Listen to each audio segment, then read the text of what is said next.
Hello mga bossing, so welcome sa Promote PH and umpisahan na natin mga boss. Ito yung isa sa bagong dating nila mga boss. Itong D Carpenters na to na single cab top down mga boss. So parang ito yung ginagamit ni Bong Revilla dati sa mga mga bossing, no? Sa mga pelikula, yan ganyang pormahan yan. Yun nga lang, ito pure stainless to mga boss. And ito is binibigay, magkano nga to? 450 to yung asking price nila. So negotiable pa naman yan mga bossing. Ang makina na ito is D4BX ng Hyundai. So same to mga bossing ng makina ng Mitsubishi 4D56, no? Same lang ng parts yan. Kumbaga counterpart lang yan sa Hyundai mga bossing. So sa mga interesado dito, so talakayin natin kung ano meron dito. Sa headlight mapapansin mo naka-projector yan. Then ito is LED yan mga boss, no? Yan, para siya naka daytime running light. Then pure stainless to mga bossing, pati flooring. And napakaganda ng pormahan nito mga bossing. So sulit na sulit kasi to, kahit medyo mataas ang price nito. So yung 450, nego pa naman yan mga bossing. Pero ang laki kasi ng ganda nito, tsaka pormahan mga boss, no? Yan, so talagang hindi mo basta-basta mabubulok yung kaha nito mga bossing. And same time, R15 by 33 yung kanyang gulong. Brand new yung mga gulong yan mga boss. Coding nito is Monday.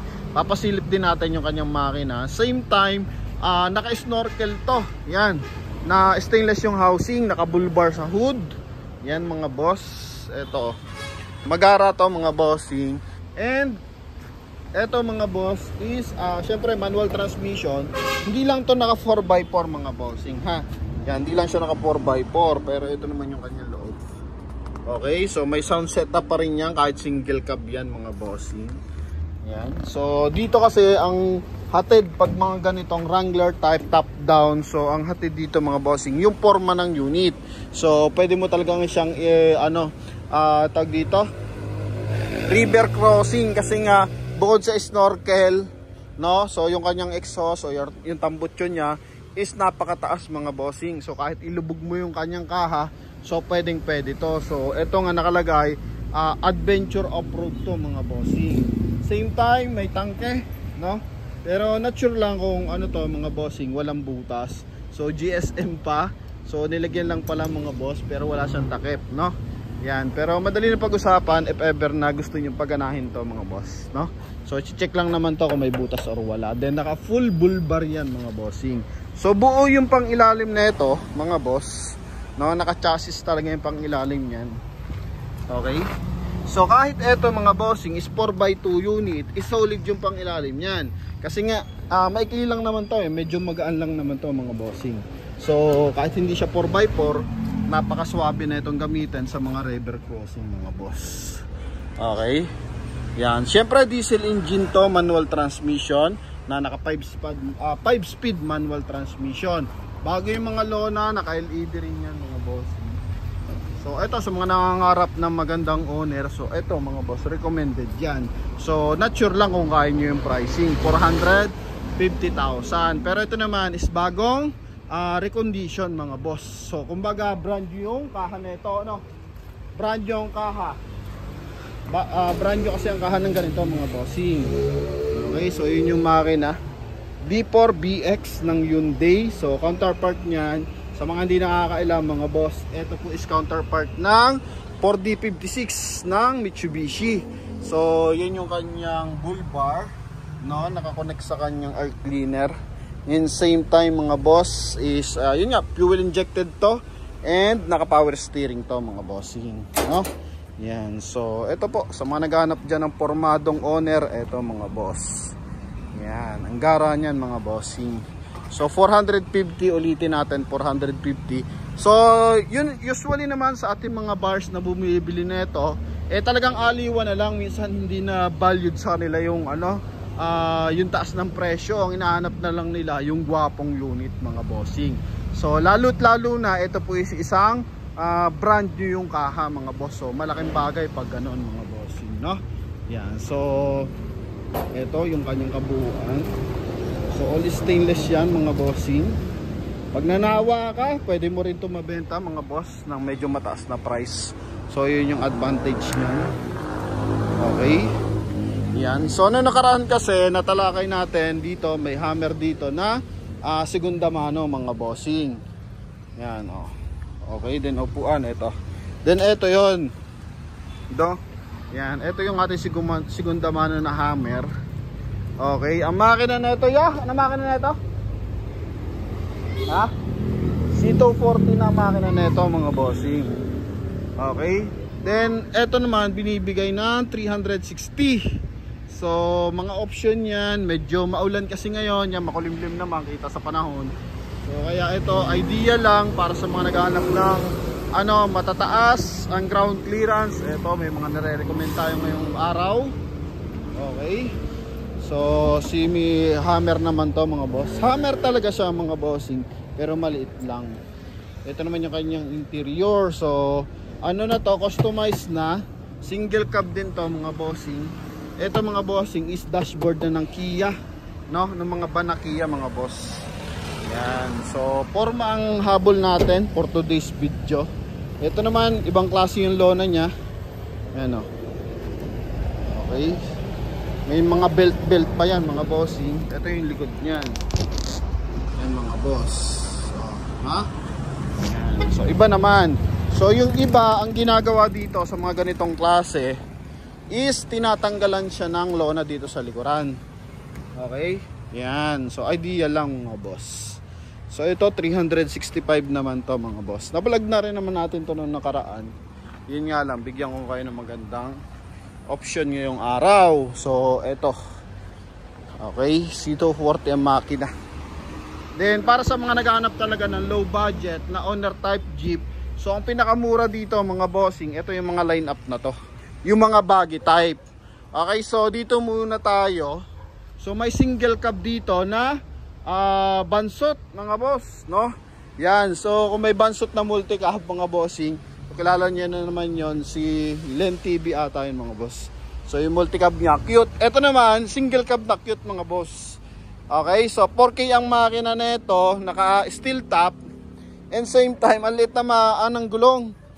So ang gulong na ito is 13, oh, di ba? 13 lang to mga bossing. Pero ito pure stainless. Yung buong kaha niya stainless. Check na lang natin yung kanyang mga bossing, flooring. Then ito may kilay, road adventure. Then ito, no? Yan, so meron siyang steel top. Ito yung kanyang flooring. So galvanized lang ang flooring niya mga boss. Then stainless yung kanyang dashboard. Ito naman yung likuran niyan. Yan. So single cab. So ito naman is mga nababagay para sa mga merong koprahan, yan, mga ganyan mga boss. Basta may mga produktong pangarga, kargahan ng baboy, kambing mga boss. Ito, feeds or kung ano pa man, ito mga bossing. So binibigay naman to sa halagang 250,000. Ano? Yan, 250,000. Sa double, sa single cab, ito yung pinakamura natin. No, makina nito is gasoline engine na Toyota 4K. Yan. And para dito sa mga buggy type, yan sa mga buggy type. So ang pinakamura dito mga bossing is ranging 140, no? Para nasa dulo ata. 170 pala, nakuha na pala yung 140 natin. No, yan 170, ito naman 190 mga boss. So negotiable pa naman 'yan. Okay, so bakit mas mahal ng bagya pag mga nasa display center? So ito kasi mga bossing is pag may mga problema sa papel, so yan, pwede kayong magsaulian ng pera diyan mga boss, no? So yung kasi yung pinangahawakan dito mga bossing. And same time, ito naman, yan, so Tamiya naman to. Ito is binibigay naman sa halagang 250. Simple lang ang disenyo nito, hindi naman to pang negosyo mga bossing. Kargahan lang to ng maliliit na gamit. Yan, pamorma lang sa probinsya. Okay, nauutusan ka lang, may bibiling ka lang. Ito mga boss, yan, pang ano lang, pang magsasabong lang. Ito mga bossing. Okay, guwapings na guwapings, 250 lang to mga boss. Makina na ito, Toyota 4K din. Single cab na Tamiya. Yan. Ito mga boss, no? Kaya sa ating mga buyers dyan, interesado, sa mga nagmamahal sa owner type Jeep, ito marami pa rin gumagawa ng owner type Jeep mga bossing. And para naman sa mga basher ng owner type Jeep, magkotse ka na lang, sinasabi ganun kasi ganyang presyo. So wala namang problema yan kasi mga boss, ang owner type Jeep kasi yan, depende yan sa sa bibili mga boss, no? Yan kung habit mo talaga, pangarap mo talaga magka-owner, kung ikaw naman maganda ang buhay, gusto mo talaga kotse, so wala kaming pakalam sa'yo mga bossing, no? So marami rin tayong coaching ino-offer. Okay, pero kung hanap pa naman owner type Jeep, kasi even ako, so gusto ko magkaroon ng owner type Jeep kahit papano. Kasi ito naman is matagal mo rin talaga magagamit yan mga bossing, no? So sa pinakamahal natin, double cab, ito 380,000 mga boss, double cab yan. So sa mga pick up, possible may makuha ka. Kasi ang counterpart naman nito sa mga second hand na kotse, mga boss, or pick up truck, so sa 380, I think mga sobrang lumang unit na yon, no? Na pick up. So makikita ka naman, talaga namang medyo maedad na rin, mataas na rin ang milyahe mga boss. So ito naman, brand new yung kaha. So segunda mano lang yung makina mga bossing. Okay, pero ito, yung mga ganito, hindi naman pambaro-balan yan na pangkarera. Kasi ang hanap ng iba, pangkarera mga bossing no? So ito, tamang panegosyo. Panghakot mo na kung ano-ano. Sakayin mo ng pampamilya pag mag-outing kayo mga boss. Dito kasi, yung adventure ang hinahanap po dito sa mga ganito mga bossing. Okay, sariwang hangin, no? Kapag nagta-travel ka ng probinsya sa mga rough road, yung alikabok kakainin nyo lahat mga boss, no? Yan, so pag kasi nakakotse, wala naman thrill yung biyahe nyo mga bossing kasi malamig lang yan, di ba? So sa mga buyers natin naghahanap ng thrill, eto mag-owner ka naman mga bossing, may experience mo, yung kaldaga ng ng daan mga boss, then yung tunog ng tambutyom nito mga bossing, yun naman yung lilingunin sa iyo kapag nakaganto ka mga bossing, kapag naka-owner type Jeep ka. Yan, so ito 380, ang makina naman nito RF Mazda. Yung lagi itikan kasi ng tambutyo ang hinahanap minsan ng mga buyer, no, sa owner. Then yun naman yung kalimitan na nagiging attractive para sa mga dinadaanan natin. Okay, kasi iba ang lagi kasi ng tambutyo ng mga owner type Jeep. So may nilalagay sila dyan na pampaganda ng tunog mga boss. Ito naman Kia, yung dashboard, yung interior, stainless pati flooring yan. Okay, yan, double cab to mga bossing, no? Yan, stainless, same time, meron ladder. Then dito, open yung kanyang likuran. So ito yung tatawag natin double cab. So pwede mong kargahan ng mga panindang grocery. So yung iba kasi kino-compare nila. So pag iniwan mo sa parking, hindi safe. So ito kasi yung mga ganito, syempre pag ganitong klase hindi talaga safe yan mga boss, no? So yun nga yung convenient nito ng paggamit dito sa probinsya mo ito gagamitin. Pero kung gagamitin mo to sa Metro Manila mga bossing, iba talaga mga boss. Kumbaga kapag traffic mga bossing, mainit yan, okay? Pero pag sa probinsya ka, naka-owner ka, napaka aliwalas ng mukha mo niyan mga bossing. Okay, kasi daman-dama mo ang dyan sariwang hangin mga boss. Oh. Yan mga bossing, no? Oh. 'Di ba? Yung tunog ng tambutso, daman-dama mo rin yan. Yan lamang mga boss, no? So dito naman sa line na to, ito naman puro double cab. So ang pinakamurang double cab dito mga bossing, ranging 300,000 mga boss. Yan. So pamilihan nyo na lang dito kung alin dito yon mga bossing. Basta pinakamura dito 300,000 mga bossing. Ano po? Yan, 340, may 360. Yan, so ano bang mga klase yan mga boss? Kalimitan naman dyan, diesel engine, naka double cab. Yan, so ito, naka bull bar. Okay, so RF Mazda kalimitan. Kasi yung mga RF Mazda marami pang pyesa yan mga boss. Yan, so ito, medyo matatangkad. So, yun naman, depende yan kung anong kagustuhan ng mga viewers and buyers. Then, para sa mga basher, so, kanya-kanya kasing gusto yan. Kung gusto nyo kotse, so, pumili rin kayo sa ating mga vlog ng kotse, mga bossing. Kung gusto nyo naman is mga owner type Jeep, so, eto. Yan, okay? So, ganun lang mga boss. So, kanya-kanyang trip yan mga bossing. So, wala naman tayong pakalam kung anong gagawin nila sa mga pera ng ating mga kapwa Pilipino mga boss, no? Pero ito lahat yan ideal mga boss. Okay, so lahat naman yan mga mapoporma mga bossing. So ang ginagarantisado lang natin dyan yung mga dokumento. Yan, kailangan goods. So alam naman natin, nauuso ngayon sa mga buy and sell, nagbebenta na may mga peking dokumento. So dito mga bossing, pag nagkaroon ng problema yan, so pwede kayong magbalikan ng pera dyan mga boss, no? Yan, so then sa mga warranties naman mga boss, ito segunda mano rin naman to mga bossing. So pag-usapan nyo na maganda. Okay, so kung gusto nyo wala nang warranty talaga, wala nang pag-uusapan, as is where is, isagad nyo na yung presyuhan. Then magkaroon kayo ng magandang deal mga bossing. So kalimitan kasi tulad nya nauuso yung mga konting layo lang, nasisiraan yung mga unit mga boss. So kailangan may consideration yung dealer. So dito meron po yan, even sa mga owner mga boss. Okay, so ibang iba po tayo sa ibang nagbebenta ng mga second hand cars and used cars mga boss. Okay, so ilaman mga boss, ito lang yung ating mga unit ngayon, no? Yan, so ito nga is 450. Yan mga boss. And ito naman is 380 mga bossing. Then nandito sa line na to yung ating mga tigbo 100 plus, 200 plus, yan, 170 ang pinakamura natin. Okay mga bossing, so idea lang for today's video. Then dito naman sa mga double cab, 300 ang pinakamura natin mga boss. Yan, then napunta rin naman tayo sa iba't ibang dealership ng owner type Jeep, ano mga boss. So sa Firebird lang, di tayo masyado nakakabisita ngayon. Then sa Boisingket napunta rin naman tayo mga bossing. Para sa mga buyers natin nagmamahal sa owner, eto marami pa po tayong mga bagong gawa talaga. So located ang Gold Wings, dito lang yan sa Aguinaldo Highway. Ano po na to no kuya?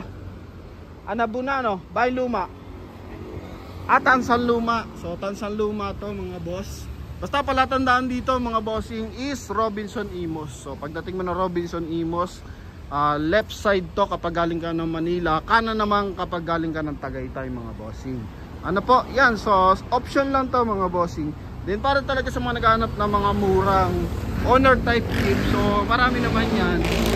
Usually sa mga marketplace, yun nga lang syempre is direct yan sa direct yan sa tawag dito. Direct yan sa mga seller o sa mga unang may-ari. Usually kasi yan, ingatan nyo lang kung lost yung mga CR, then dala kayo ng mekaniko once nakukuha kayo ng unit mga bossing. Ano po, kasi dyan talaga syempre mga personal yung nilang unit yan. Pag nabenta na sa inyo yan mga bossing, syempre yung pera niyan gagastusin na.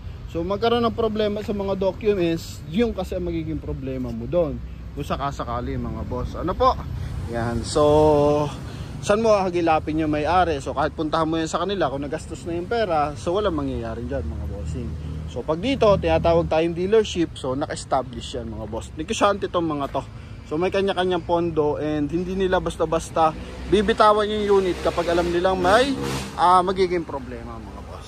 So yun lamang naman mga bossing sa ating mga buyers na interesado and nagmamahal sa owner type Jeep.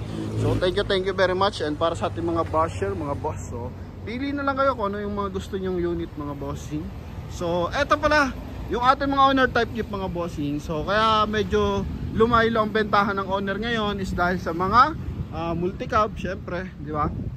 Naglabasan yung ating mga every wagon na galing Japan. And same time yung mga low budget, nagputukan yung mga low budget na kotse mga ngayon mga bossing. Pero iba naman kasi to, ibang comparison ng owner type Jeep sa mga bossing sa mga low budget na kotse. So although pagpalagay na natin yung 170 mo dito is maganda yung kaha, sa kotse kasi depende yan, jackpotan niya kung makakuha ka naman ganun kakinis mga bossing. Ano po? So tayo, meron tayo nun kasi galing bangko yung mga unit natin. So tulad nung nakaraan 240 lang is 2,000 na yun mga bossing, 2021 yon mga boss. So madalang yung ganun. Okay, kaya sa ating mga buyers na interesado para sa mga ganong unit, so abangan nyo lang lagi sa Promote PH YouTube channel and Facebook mga boss. Pero lagi tayo nag-update sa ating YouTube channel mga boss. Ano po, yun, sa ating mga buyers na interesado, so thank you very much. And para sa ating mga viewers na nagmamahal sa owner, so shout out mo naman dyan, comment mo naman dyan kung ano yung natitipuhan mo mga unit ngayon mga boss, no? And kung ano yung unit na pinapangarap mo and kung nasang lukalop ko ngayon ng lugar mga boss. So thank you very much and God bless. Bye bye.